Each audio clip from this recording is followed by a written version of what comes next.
bismillahi rahmaani rahim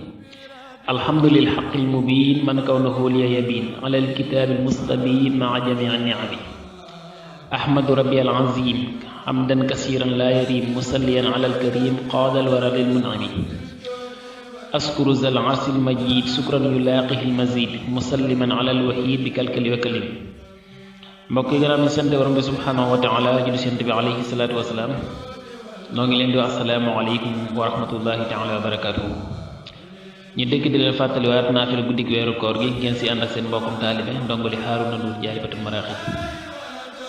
mbokk yi xadiisu tey bi Yonent bi sallallahu alayhi wa sallam wax ne al muslim man sallima al muslimuuna min lisaanihi wa yadihi wal muhaajir man hajara ma naha allahu anhu Yonent bi sallallahu alayhi wa sallam nee na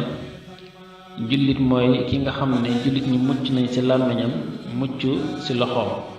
bi maanaam du lor benn jullit ci làmmiñam maanaam ci wax ju ñaaw wala jëw wala ràmbaay yooyu noonu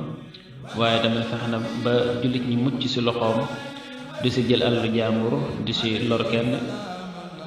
mu wax ne wal muhaajir man hajara ma nahallahu anhu aji gàddaay mooy ki nga xam ne dafa gàddaay lépp loo xam ne borom bi subhanahu wa taala rek ko koo tere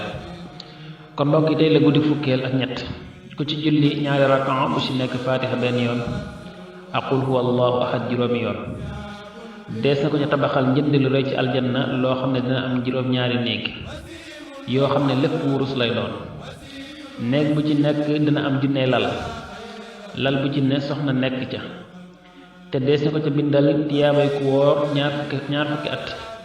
ak ku julli junney rakaa yàlla ñu suñu borom nangul te nangul leen wa kamilna kulla ma nahwa naqsuduhu wa hablana kulla ma naxtaaru yàlla wa salaamu aleykum wa rahmatullah